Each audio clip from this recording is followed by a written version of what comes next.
Hello students, कैसे हैं आप लोग। I hope you all will be fine. तो चलिए स्टार्ट करते हैं हम टिश्यू इन एक्शन। ओके, ये हमारे साइंस का चैप्टर 3 है, टिश्यू इन एक्शन। इसके पहले हमने सेल चैप्टर किया था। ओके, तो बच्चों टिश्यू क्या होता है पहले हम उसे समझेंगे। तो टिश्यू, जब भी सेल के बारे में हमने पढ़ा है ना, सेल क्या होता है। तो सेल जो होता है बच्चों, जैसा कि हम जानते हैं सेल जो है structural and functional unit of life है। यानी कोई भी ऑर्गेनिज्म अपना लाइफ एक सिंगल सेल से स्टार्ट करता है। और ये जो सेल है ना, जब ये सेल, बहुत सारे सेल जब मिलते हैं इस तरीके से, जब बहुत सारे सेल मिलते हैं तो ये ग्रुप ऑफ सेल बनाते हैं। और एक ग्रुप ऑफ सेल जो सिमिलर फंक्शन परफॉर्म करते हैं, है ना, उसे हम टिश्यू कहते हैं। सिमिलर इन ओरिजिन होते हैं, सिमिलर फंक्शन परफॉर्म करते हैं, है ना, सिमिलर स्ट्रक्चर होता है इनका, तो इन्हें हम टिश्यू कहते हैं। ठीक है, तो ऐसे हम बेसिकली बोलते हैं कि ग्रुप ऑफ सेल जो कि similar in perform similar function is known as tissue. Okay, तो टिश्यू के बारे में हमें क्या समझना है कि जब भी ग्रुप ऑफ सेल मिलेगा और वो सिमिलर फंक्शन को परफॉर्म करेंगे तो उसे हम टिश्यू कहते हैं। तो ओके, हम देखते हैं हमारे बुक में क्या लिखा हुआ है। तो life begin when a single cell divide itself several time to give rise to a large number of cell. ठीक है, यानी कि हमने फर्स्ट चैप्टर के अंदर पढ़ा था कि एक सिंगल सेल होता है जो डिवाइड करता है। एक बार डिवाइड किया, फिर अगेन डिवाइड किया, तो इस तरीके से बहुत बार डिवाइड करता है और डिवाइड करते करते ग्रुप ऑफ सेल बनाता है। ठीक है, and large number of cell produce होता है इससे। ठीक है, this cell gradually form the skin, और ये लार्ज नंबर ऑफ सेल ही क्या बनाता है, टिश्यू बनाता है बच्चों। और इसी सेल से हमारा स्किन बन जाता है, मसल बनता है, बोन बनता है, नर्व बनता है। ठीक है, एंड ऑल अदर ऑर्गन, जितने भी हमारे ऑर्गन हैं वो सारे बनते हैं। तो किससे बन रहा है सभी ऑर्गन, सेल से बन रहा है। और ये सेल कैसे बना रहा है, सेल तो एक सिंगल सेल होता है जो स्मॉल, वेरी स्मॉल होता है। तो ये चूँकि ये सेल डिवाइड करते जाते हैं और डिवाइड करके ये फिर सिंगल नहीं रह जाते हैं, क्या बन जाते हैं, ग्रुप बन जाते हैं। क्या बन जाते हैं, बहुत सारे सेल का ग्रुप बन जाता है। एंड तब इसे हम क्या कहते हैं बच्चों, टिश्यू कहते हैं। और ये सेल डिवाइड कर कर के यही हमें क्या बनाता है, ये पूरा स्किन बना रहा है, ऑर्गन बना रहा है, बोन्स बना रहा है, नर्व बना रहा है, सब कुछ बना रहा है। मतलब जो भी आपके बॉडी के अंदर है, मसल बना रहा है। Okay, this process is so intricate that it is considered one of nature's greatest engineering marvels. Researchers have been trying to understand, replicate and modify this process for human welfare. तो बहुत सारे researcher जो है इस पे काम कर रहे हैं ताकि इस प्रोसेस को मॉडिफाई कर सके ह्यूमन वेलफेयर के लिए। To do so, it is essential to understand the natural biological process that govern growth and development in plant and animal. What makes cell group together to form tissue? तो ये cell जो है, यहाँ पे हमने पढ़ा कि सेल जो है क्यों और कैसे टिश्यू बनाता है, ये हम जानेंगे। Why do some tissue grow throughout life while other do not. कुछ टिश्यू जो होते हैं पूरी लाइफ उनमें ग्रोथ चलता रहता है, लेकिन कुछ टिश्यू में ग्रोथ जो है फॉर टाइम बीइंग के लिए होता है, सम टाइम के लिए होता है, पूरे लाइफ नहीं चलता है। तो इन सब का रीज़न क्या है। You have learned that the cell is the basic unit of life, आपने पढ़ा है। Many cells come together to form multicellular organism। और जब ऑर्गेनिज्म को मल्टीसेलुलर बनाना होता है तो बहुत सारे सेल एक साथ इकट्ठे होते हैं, एंड देन बहुत सारे सेल ज्वाइन करके एक मल्टीसेलुलर ऑर्गेनिज्म का फॉर्मेशन करेगा। In all multicellular organism there is a hierarchy of organisation. और जब हम मल्टीसेलुलर ऑर्गेनिज्म की बात करेंगे बच्चों, तो वहाँ हायरार्की होती है। हायरार्की कहने का मतलब पहले कोई छोटा चीज़ होता है, फिर उससे बड़ा, फिर उससे बड़ा, फिर उससे बड़ा, इस तरह से हायरार्की ऑफ ऑर्गेनाइजेशन होता है। यानी सेल जो है वो टिश्यू बनाएगा। सेल इकट्ठा होगा, पहले एक सिंगल सेल है और ये सेल जो है इकट्ठा होकर के क्या बनाएगा, टिश्यू बनाएगा। ठीक है, और इस तरह से कई टिश्यू मिलके क्या बनाएंगे, ऑर्गन बनाएंगे, है ना। कई टिश्यू मिलके क्या बनाएंगे, जैसे आई एक ऑर्गन है, नोज़ एक ऑर्गन है, ऑर्गन बनाएंगे। और कई ऑर्गन इस तरह से मिलके ऑर्गन सिस्टम बनाते हैं। क्या बनाते हैं बच्चों, ऑर्गन सिस्टम बनाते हैं। ठीक है, और जब कई ऑर्गन सिस्टम मिलता है तो हमारा पूरा बॉडी बनता है। ओके, तो आपकी बॉडी में बहुत सारे ऑर्गन हैं, बहुत सारे ऑर्गन सिस्टम है ना, एंड देन आपका बॉडी जो है फॉर्म हुआ है। तो ये सब कुछ के पीछे जो भी ऑर्गन बना, ऑर्गन सिस्टम बना, आपका बॉडी बना, सबके पीछे जो मेन चीज़ है वो क्या है, सेल है। Okay, in all multicellular organism there is a hierarchy of organisation, cell of similar type performing similar function. तो हम अभी ऊपर क्वेश्चन था कि टिश्यू क्या होता है, तो सिमिलर टाइप ऑफ सेल जो सिमिलर फंक्शन को परफॉर्म करते हैं उसे हम टिश्यू कहते हैं, जो हमारा टॉपिक भी है। More than one type of tissue form organ, और जब ऑर्गन बनाना है तो कई तरह का टिश्यू जब मिलेगा तो ऑर्गन बनेगा। डिफरेंट ऑर्गन मिलके ऑर्गन सिस्टम बनाते हैं, एंड डिफरेंट कई तरह के ऑर्गन सिस्टम मिलके किसी भी ऑर्गेनिज्म को फॉर्म करते हैं, ऑर्गेनिज्म का निर्माण करते हैं। ओके, इन यूनिसेलुलर ऑर्गेनिज्म जैसे कि अमीबा, अमीबा एक यूनिसेलुलर यानी एक सेल का बना हुआ है, जहाँ पे पूरे बॉडी के फंक्शन को सिंगल सेल ही परफॉर्म करता है। एंड मल्टी सेलुलर ऑर्गेनिज्म के अंदर क्या होता है बच्चों, बहुत सारे सेल होते हैं। मल्टी सेलुलर जैसे नाम से पता है ना, जैसे वी आर मल्टी सेलुलर, बहुत सारे प्लांट होते हैं मल्टी सेलुलर जो आपको दिखते हैं, है ना। टिश्यू क्या होता है, ग्रुप ऑफ सेल है। टिश्यू जो है वर्क टुगेदर, एक साथ काम करता है और एक स्पेसिफिक फंक्शन को परफॉर्म करता है।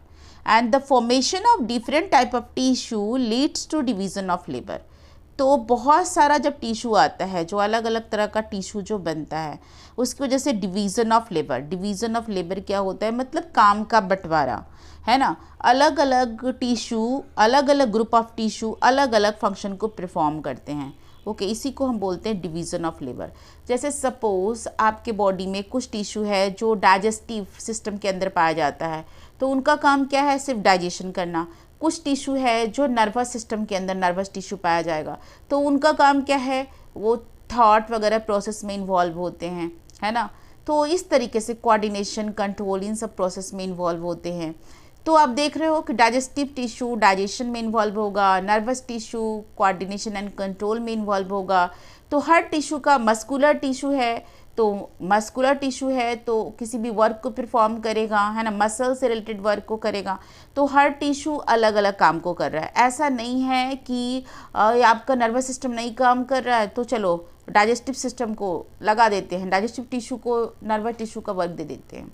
ऐसा नहीं है, चूँकि जब मल्टी सेलुलर ऑर्गेनिज्म बना तो वर्कलोड बढ़ गया, बहुत सारा वर्क करना पड़ रहा था ऑर्गेनिज्म को, जैसे कि डाइजेशन, रिस्पिरेशन, सर्कुलेशन, ट्रांसपोर्टेशन, है ना, कंट्रोल एंड कोऑर्डिनेशन, रिप्रोडक्शन। तो सबके लिए अलग अलग टिश्यू बना दिए गए और सबका काम का बंटवारा कर दिया गया। भाई तुम्हारा ये वर्क है सो तुम इसी वर्क को परफॉर्म करोगे, ताकि उनका वर्कलोड कम हो सके, है ना। जबकि यूनिसेलुलर के अंदर ऐसा नहीं था, वहाँ पे चूँकि वर्कलोड भी बहुत कम होता था, तो एक ही सेल है, बॉडी उनका बहुत ही स्मॉल होता था, तो वही सारे फंक्शन को परफॉर्म कर लेता है। ठीक है, सपोज़ आपका घर बहुत ही छोटा है, बस एक रूम है और आप अकेले रहते हो, है ना, बस एक ही रूम है तो आप सारा काम कर लोगे ना। लेकिन आपका घर बहुत बड़ा है ना, मान लो 10 मंजिला इमारत है, बहुत बड़ा ग्राउंड है, तो क्या आप अकेले सारे वर्क को रोज़ परफॉर्म कर सकते हो? नहीं कर सकते हो। तो यहाँ पे साइज़ बढ़ गया, वॉल्यूम बढ़ गया, सब कुछ बढ़ गया, तो वर्कलोड के लिए हमें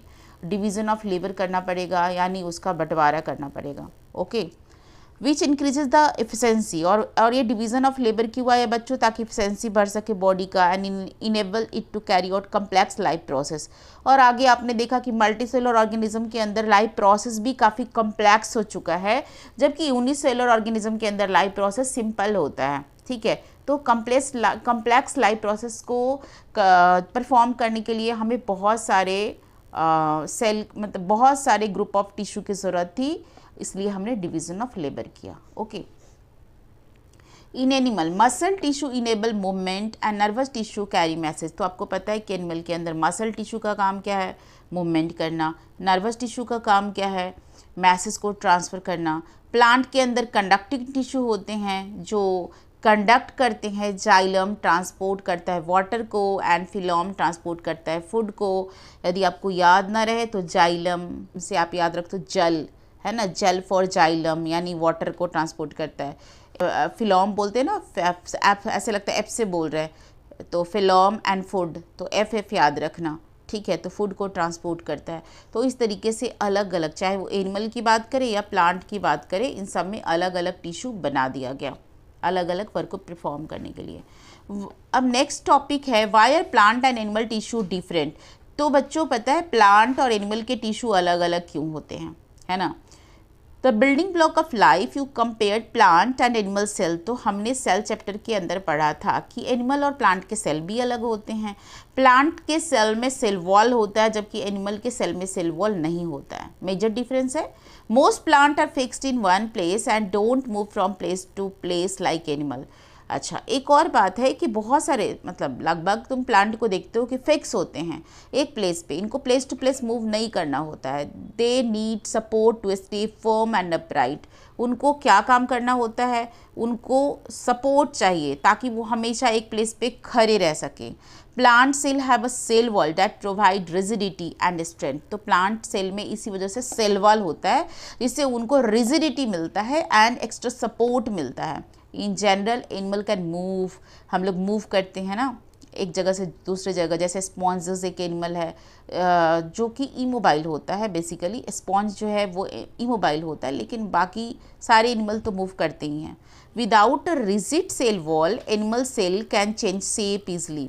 यदि एनिमल के अंदर ना बच्चों सेल वॉल कर दिया जाए, सेल वॉल बना दिया जाए एनिमल के अंदर यदि, तो वो अपने शेप को इजीली चेंज नहीं कर सकते, मतलब मूवमेंट में उनको प्रॉब्लम होगा, उनका बॉडी फ्लेक्सिबल नहीं होगा। तो cellular flexibility eventually helps make their body suitable for locomotion. तो उनका बॉडी फ्लेक्सिबल रहे, वो लोकोमोट कर सकते हैं, इसकी वजह से उनके अंदर सेल वॉल नहीं है। ओके, अनदर मेजर डिफरेंस क्या है प्लांट और एनिमल का? मोड ऑफ न्यूट्रिशन, है ना। तो प्लांट तो बेसिकली एक जगह पे रहता है और अपना खाना खुद, ऑटोट्रॉफिक मोड ऑफ न्यूट्रिशन है तो अपना खाना बना सकता है। लेकिन एनिमल उनके अंदर हेटरोट्रॉफिक न्यूट्रिशन है, तो एक जगह से दूसरी जगह उनको अपने फूड के सर्च में घूमना पड़ता है। Animal have tissue that help them digest food obtained from different food sources, while plant have tissue that help them utilize solar energy for synthesizing the food component through photosynthesis. तो आपको पता है कि plant जो है photosynthesis करता है और अपने खाने को खुद बनाता है। Plant and animal have distinct tissue for transporting food and water to different part of the body.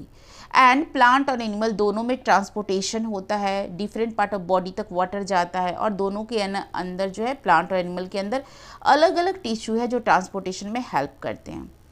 Okay, the growth pattern in plant and animal also vary. और इनके अंदर एक और डिफरेंस है कि ग्रोथ पैटर्न भी इनके अंदर अलग होता है, because the tissue responsible for growth differ in structure and function. दोनों के अंदर अलग अलग टिश्यू होते हैं जिसके बारे में हम डिटेल्स में इस चैप्टर के अंदर पढ़ने वाले हैं कि प्लांट के अंदर कौन से टिश्यू होते हैं और कैसा ग्रोथ होता है, और एनिमल के अंदर कौन से टिश्यू होते हैं और कैसा ग्रोथ होता है। This chapter we will learn how the structure of the plant and animal tissue related to their specific function. Okay, so चलिए start करते हैं। Tissue for growth in plant.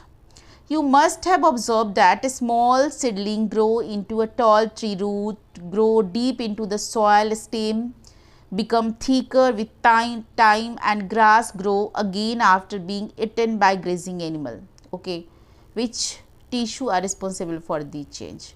तो ये बोला जा रहा है आपको कि आपने देखा हो कि सीडलिंग जो होता है, सीडलिंग ग्रो करके एक ट्री बना देता है ना।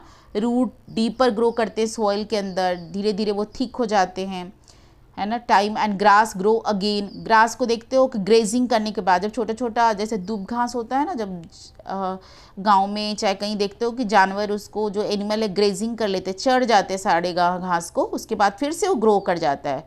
तो क्या माजरा है भाई, ये सारी चीज़ें क्यों हो रही है, इसका रीज़न हम समझने वाले हैं। तो plant grow in different way. तो प्लांट का ग्रोथ भी अलग होता है, अलग अलग तरीके से प्लांट ग्रो करता है। इंक्रीज इन लेंथ, प्लांट का हाइट बढ़ता है। इंक्रीज इन ग्रोथ, प्लांट की चौड़ाई बढ़ती है। रीग्रोथ, जैसे कि ग्रेजिंग करने के बाद मैंने बोला, या कटिंग कर देते हो तो दोबारा से रीग्रोथ हो जाता है। पर एनिमल के अंदर ऐसा नहीं है ना कि उसको आप कटिंग कर दो तो दोबारा से ग्रोथ हो जाएगा। This growth require activity dividing cell that together form a tissue called meristematic tissue. ठीक है, तो रीग्रोथ हो रहा है प्लांट के अंदर, मतलब कि आप कटिंग करने के बाद भी उसका ग्रोथ हो जा रहा है। तो ये ग्रोथ कौन से टिश्यू की वजह से हो रहा है बच्चों? Meristematic tissue. मेरिस्टेमेटिक टिश्यू जो होता है उसे डिवाइडिंग टिश्यू भी कहते हैं, वो हमेशा उसमें डिवीज़न चलता रहता है। तो जैसे ग्रास को खा लिया, उसके बाद भी ग्रोथ हो गया, प्लांट को बीच से कटिंग कर दिया, लेकिन यदि मेरिस्टेमेटिक टिश्यू है तो वो दोबारा से ग्रो कर जाएगा, डिवाइड करेगा एंड ग्रो करेगा। प्लांट विथ बढ़ रही है, रीग्रोथ हो रहा है, तो इन सब का रीजन क्या है जरा देखते हैं। Apical meristem, how do plant grow in length. तो एपिकल मेरिस्टेम प्लांट की लंबाई को बढ़ाता है, ठीक है। किसी भी प्लांट के टिप पे, जैसे कोई भी सपोज ये प्लांट है, तो यहाँ के एपेक्स यानी कि टिप, एपेक्स यानी कि टिप, चाहे वो रूट का, स्टेम का, लीफ का, किसी का भी एपेक्स हो, वहाँ पे एपिकल मेरिस्टेम मिलेगा। और एपिकल मेरिस्टेम क्या करता है बच्चों, उसकी लंबाई को बढ़ाता है। तो यहाँ पे हमने एक एक्टिविटी किया है जिसके थ्रू हम ये आपको दिखाएंगे। एक्टिविटी क्या है कि टेक 2 ग्लास जार और coupling jar and fill them with water. यहाँ पे आप देखो कि 2 ग्लास जार लिया है, उसको पानी से भर लिया गया, एक प्याज को ले लिया गया है, इसके ऊपर देखो ओनियन को लेकर के ऐसे कट करके रख दिया गया है, ठीक है। Observe the growth of root, और इसके अंदर यहाँ से रूट ऐसे ग्रो करेगा, तो रूट के ग्रोथ को ऑब्जर्व करो। Root in both bulb for few days, ये बल्ब में रूट कैसे ग्रो कर रहा है, क्योंकि ये जो ग्लास जार है ना, ट्रांसपेरेंट होगा, रूट का ग्रोथ आपको आराम से दिखेगा। और आप इसके लेंथ को मेज़र करो, डे 1, डे 2, डे 3 पे इसके लेंथ को कितना बड़ा हुआ, दोनों में ग्रोथ हो रहा है रूट का, तो कैसे हो रहा है, कितना बड़ा हो रहा है। ऑन डे 3 जब आप देख रहे हो कि जितना भी बड़ा हो रहा है लगभग दोनों में बराबर के हिसाब से ही रूट ग्रो करेगा, लेकिन थर्ड डे पे आपको क्या करना है कि एक जार के ना जो ओनियन है उसके रूट को कट कर देना है। कट द रूट टिप, जहाँ से ओनियन का रूट टिप होता है ना पूरा, उसको कट कर देना है, ठीक है। Of the onion bulb in jar B, जो जार बी का ओनियन बल्ब है इसके रूट टिप को पूरा कट कर देना है। After this observe the growth of root in both the jar and measure their length. उसके बाद आपको फिर से उसके ग्रोथ को देखना है एंड लेंथ को मेज़र करना है, ठीक है। तो आपको क्या दिखेगा, तो इसको हम इस ग्राफ से समझेंगे, ठीक है। तो आप देखो ये जार ए था एंड जार बी है ना। तो डे 1, डे 2, डे 3 में आपका ग्रोथ लगभग सिमिलर होगा। डे 4 में आप देखोगे कि जार ए का जो ओनियन है उसमें ग्रोथ होगा, डे 5 में भी होगा, डे 6 में, डे 7 में रोज़ ही ग्रोथ हो रहा है। पर बट जार बी का जो ओनियन है उसमें डे 3 के बाद ग्रोथ स्टॉप हो जाएगा, इसमें कोई ग्रोथ नहीं होने वाला है, इसमें ग्रोथ नहीं होगा, अब इसमें आगे कोई ग्रोथ नहीं होगा। ऐसा क्यों हो रहा है, क्योंकि आपने उसके ग्रोइंग टिश्यू, मेरिस्टेमेटिक टिश्यू जो कि टिप पे होता है उसकी पूरी कटिंग कर दी है, उसको काट दिया है ना। अब उसमें डिवीज़न होगा ही नहीं। और ये ग्राफ देखो क्या शो कर रहा है, length of root from the base of the bulb, इधर हम शो करेंगे लेंथ ऑफ रूट, ठीक है, एंड इधर हम growth of the onion root, ठीक है, डे वाइज शो करेंगे। तो देखो डे 3 तक, डे 1 में दोनों प्याज, जार ए और जार बी में जो प्याज रखा है उसका रूट का ग्रोथ हुआ, डे 2 में भी हुआ, डे 3 में हुआ। अब देखो डे 4 में क्या हो रहा है, जार ए में रखा हुआ ओनियन का तो ग्रोथ हुआ, पर जार बी में अचानक से सडनली ग्रोथ जो है डे 4 में स्टॉप कर जाता है और फिर आगे कोई भी ग्रोथ नहीं होता है ना। जबकि जार ए में रखा हुआ जो ओनियन है उसका ग्रोथ देखो ऐसे हो रहा है, वो बढ़ते जा रहा है, लेकिन जार बी में रखा हुआ जो प्याज है उसका ग्रोथ स्टॉप कर गया है ना। What trend do you observe in the data you record in table 3.1। तो क्या ट्रेंड आपने इस टेबल में देखा, तो ट्रेंड आपने यही देखा कि दोनों जार में 3 दिन तक तो लगातार ग्रोथ हुआ, उसके बाद जो चौथे दिन है यानी 4th डे जार बी का ग्रोथ एकदम स्टॉप कर गया। Are your observation similar to those presented in the graphical representation, what do you infer. तो क्या जो ग्राफ में मैंने बताया बिल्कुल ऐसा ही आपका ऑब्जर्वेशन था, तो बिल्कुल ऐसा ही था। Root in jar A continue to grow in length, grow करता गया। Root in jar B stop growing after the tip are cut. This shows that roots grow only from their tips, the tips consist of cell which divide continuously. तो इसका मतलब है कि जो भी growth हो रहा था वो उसके टिप की वजह से हो रहा था, क्योंकि टिप्स के ऊपर जो टिश्यू था वो डिवाइडिंग टिश्यू था, वो मेरिस्टेमेटिक टिश्यू था। You may recall observing mitosis in onion tips in chapter 2। तो चैप्टर 2 के अंदर जो ओनियन टिप्स के अंदर माइटोसिस हुआ था, माइटोसिस में क्या होता है बच्चों, नंबर ऑफ सेल इंक्रीज करता है, साइज बढ़ता जाता है, तो उसे आप रिकॉल करो, the building block of life जो चैप्टर आपने पढ़ा है। This observation confirm that root tip contain actively dividing cell. तो मैंने आपको बताया कि रूट टिप में कौन सा सेल होता है, एक्टिवली डिवाइडिंग सेल। उसी तरीके से शूट टिप में भी होता है ये एक्टिवली डिवाइडिंग सेल जिसे हम मेरिस्टेमेटिक सेल कहते हैं। एंड इससे क्या हो रहा था, लेंथ यानी कि रूट का लेंथ बढ़ रहा था या सूट का लेंथ बढ़ेगा, किसी का भी लेंथ बढ़ेगा। तो इस लेंथ बढ़ाने वाले सेल जो है उसको एपिकल मेरिस्टेम कहते हैं, क्योंकि ये एपेक्स पे प्रेजेंट है। Thus we conclude that plant have growth zone. तो हमने देखा कि प्लांट में ग्रोथ जोन होता है। कहाँ होता है, टिप पे होता है। किसके टिप पे होता है, रूट और शूट के टिप पे होता है, जिसे हम एपिकल मेरिस्टेम कहते हैं। ठीक है, ओके, एपिकल मेरिस्टेम समझ में आया। फर्दर जाने से पहले जरा हम इस डब्बे को देखेंगे जहाँ पे मीट अ साइंटिस्ट लिखा हुआ है। तो BGL एक साइंटिस्ट है, BGL Swami was renowned Indian botanist. ये इंडिया के बड़े फेमस बॉटनिस्ट है, known for his contribution to the area of plant morphology. और इन्होंने मार्फोलॉजी और एनाटॉमी के अंदर बहुत बड़ा कंट्रीब्यूशन दिया है। इन्होंने अपना बुक लिखा है हैस्यूरा Honnu. Hasiru Honnu is a popular book in Kannada language. Hasiru Honnu का मतलब होता है बच्चों, हैसूरा का मतलब होता है हरियाली एंड होना का मतलब होता है सोना कन्नड़ में, माने मतलब कि हरा सोना। यानी कि ये जो बॉटनी है ना, यानी कि प्लांट है ना, प्लांट एंड जो भी है ग्रीनरी, ये सब ग्रीन गोल्ड है हमारे लिए।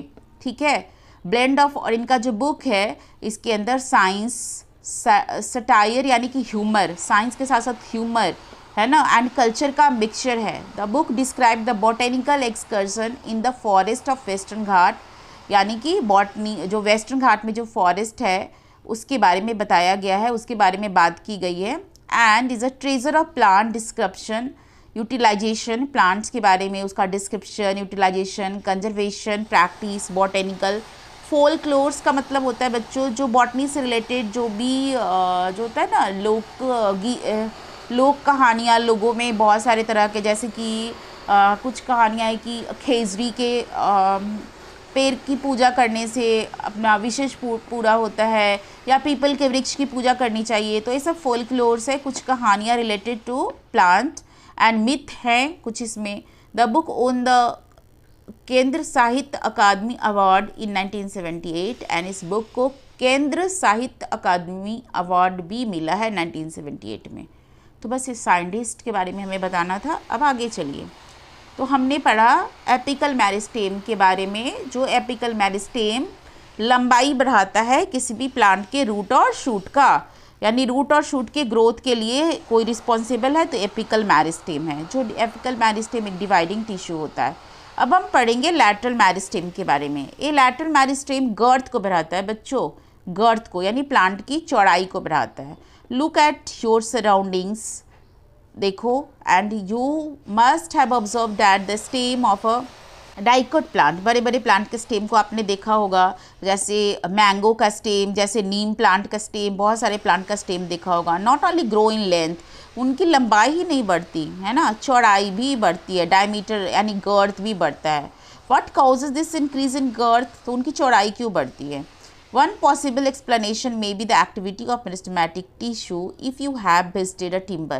तो कभी कभी आप वहाँ गए हो, कभी भी टिम्बर यार्ड में जहाँ लकड़ी वगैरह काटा जाता है, तो इस तरह से आपने ये टिम्बर का जो देखा होगा, तो इसमें ऐसे गोल गोल से छल्ले से ऐसे बने होते हैं, गोल गोल सा रिंग होता है, इसे एनुअल रिंग बोलते हैं।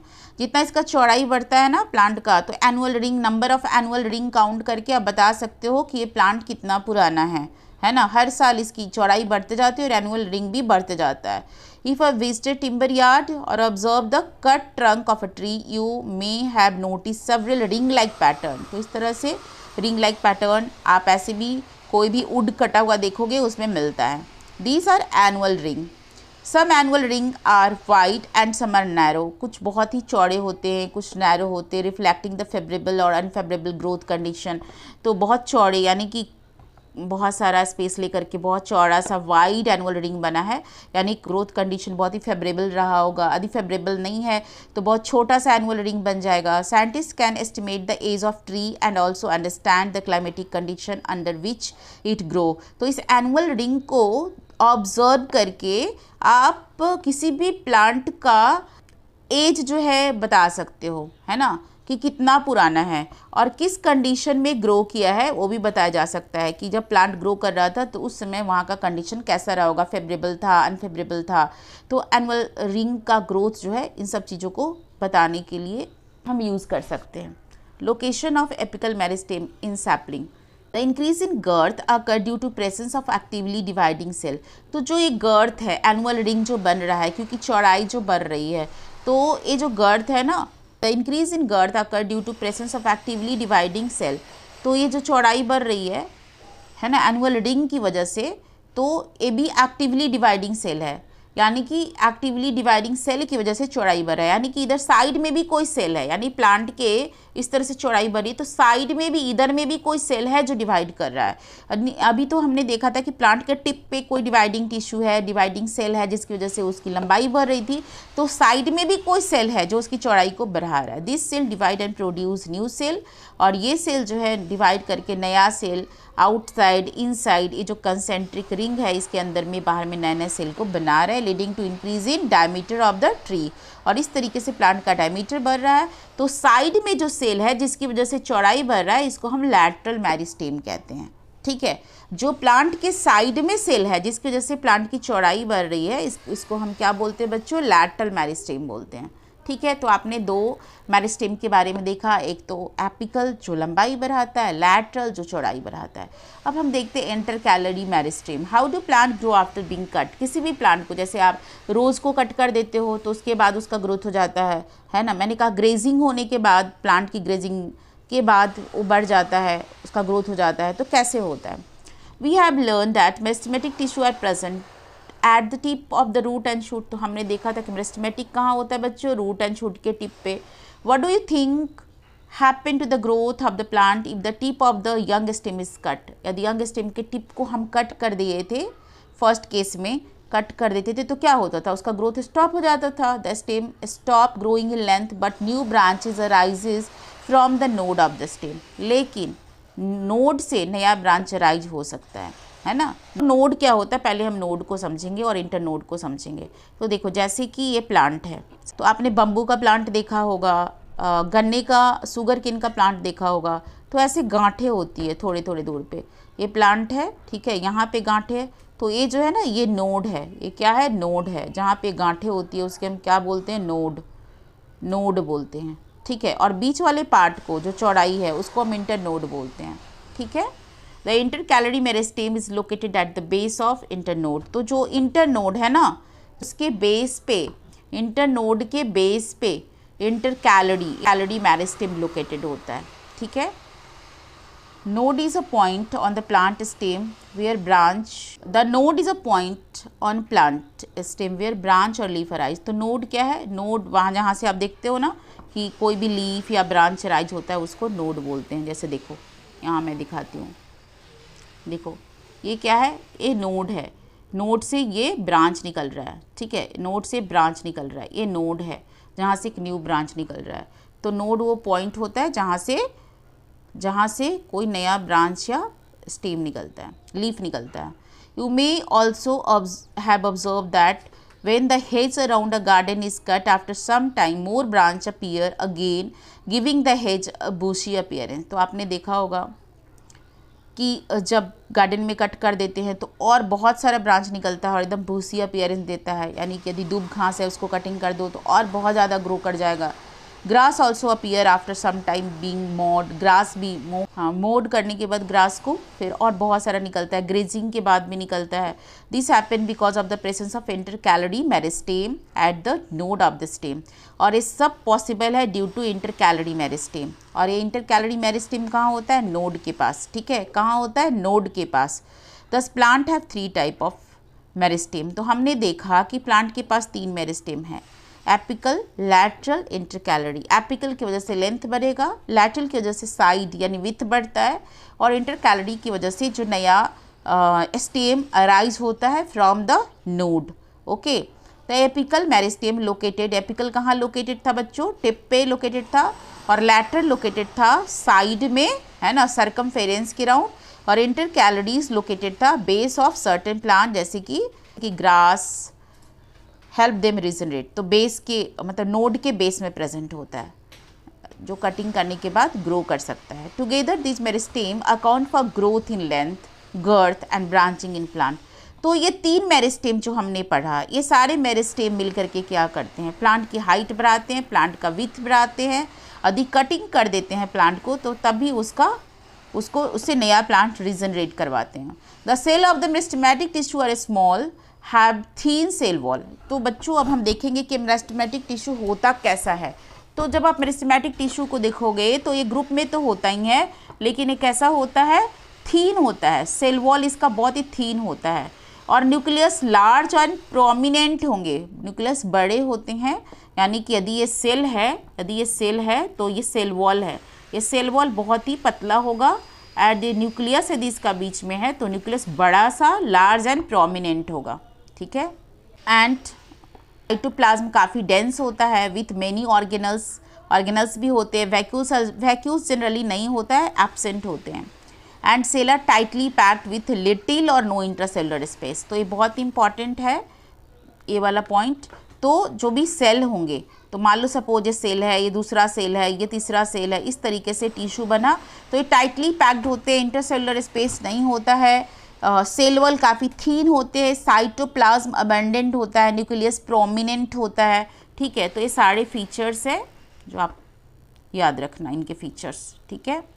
These characteristic of meristematic tissue allow them continuous and rapid cell division. और इस वजह से इनमें कंटिन्यूअस और रैपिड सेल डिवीज़न होता रहता है। क्यों? क्योंकि इनके साइटोप्लाज्म अबंडेंट है, न्यूक्लियस प्रोमिनेंट है, सेल वॉल थीन है। ठीक है, तो ये सारे फीचर्स हैं किसके, मेरिस्टेमेटिक टिश्यू के। Due to continuous cell division meristematic tissue add new cell to the plant body. और प्लांट बॉडी में नया नया सेल ऐड करता रहता है। Some of the newly formed cell remain meristematic while other lose the ability to divide. जो newly form cell होते हैं वो तो मेरिस्टेमेटिक रहेंगे, मतलब उनमें पावर ऑफ डिवीज़न रहता है, लेकिन जैसे जैसे ओल्ड होते जाते हैं ना तो उनका पावर ऑफ डिवीज़न भी क्या होता है, लॉस होते जाता है ना। उनका एबिलिटी जो होता है डिवाइड करने का वो लॉस होते जाता है और वो परमानेंट में कन्वर्ट होते जाते हैं। वो धीरे धीरे कन्वर्ट हो जाते हैं परमानेंट टिश्यू में। ठीक है, यानी पहले तो वो मेरिस्टेमेटिक होते हैं और धीरे धीरे परमानेंट टिश्यू में कन्वर्ट हो जाएंगे, यानी ओल्ड हो जाते हैं, उनमें अब डिवीज़न नहीं होगा। This cell become specialised to perform specific function such as support, transport और स्टोरेज। परमानेंट होने के बाद उनका एक स्पेसिफिक फंक्शन वो परफॉर्म करते, जैसे सपोर्ट करना, ट्रांसपोर्ट करना, स्टोरेज करना। This process by which meristematic tissue become specialised to perform specific function is called differentiation. और इस प्रोसेस को ना बच्चों डिफ्रेंशिएशन बोलते हैं। यानी मान लो ये एक नया टिश्यू बना, तो पहले ये जो नया टिश्यू था ना ये कैसा था, मेरिस्टेमेटिक था, इसमें डिवीज़न हो रहा था। धीरे धीरे जैसे जैसे फिर इसके आगे फिर ये नया टिश्यू बन गया, तो ये तो अब ओल्ड हो गया है ना, ओल्ड हो गया। फिर इसके आगे बन गया नया टिश्यू, तो जितना ओल्ड होते जाएगा तो ये सेकेंडरी बनते जाएगा। ये तो प्राइमरी मेरिस्टेमेटिक टिश्यू बना और धीरे धीरे क्या होगा, इसका जो डिवीज़न का फंक्शन है, डिवीज़न का जो प्रॉपर्टी वो लॉस होते रहेगा और परमानेंट टिश्यू बन जाएगा एंड उसमें डिफ्रेंशिएशन हो जाएगा। मतलब इसके फंक्शन, स्पेसिफिक फंक्शन को बता दिया जाएगा भाई कि तुम्हें क्या करना है ना। तो ये स्पेसिफिक फंक्शन परफॉर्म करेंगे, जैसे किसी को ट्रांसपोर्ट करना है, किसी को रिजिडिटी प्रोवाइड करनी है, किसी को सपोर्ट प्रोवाइड करना है। Meristematic tissue become permanent by the process of differentiation. और इस तरीके से मेरिस्टेमेटिक टिश्यू धीरे धीरे परमानेंट में कन्वर्ट हो जाता है। तो हमने पढ़ा कि दो तरह का टिश्यू होता है, एक मेरिस्टेमेटिक और परमानेंट। मेरिस्टेमेटिक का डिवीज़न भी हमने पढ़ा। मेरिस्टेमेटिक का डिवीज़न क्या होता है बच्चों, मेरिस्टेमेटिक टिश्यू के अंदर है एपिकल, लैटरल और इंटरकैलरी। और परमानेंट टिश्यू के डिवीज़न हम पढ़ने वाले हैं कि परमानेंट का भी क्या डिवीज़न होगा और परमानेंट टिश्यू किसे कहते हैं। पहले तो हमने मेरिस्टेमेटिक से ही परमानेंट बनाया है, बट परमानेंट के भी अपने फीचर होंगे, अपनी पहचान होगी, अपने टाइप्स होंगे, तो हम उसके बारे में भी पढ़ेंगे कि परमानेंट टिश्यू किसे कहेंगे और ये कहाँ मिलता है। ओके, तो मैं इस चैप्टर को फिर कंटिन्यू करूँगी नेक्स्ट वीडियो लेक्चर के अंदर। तब तक के लिए थैंक यू।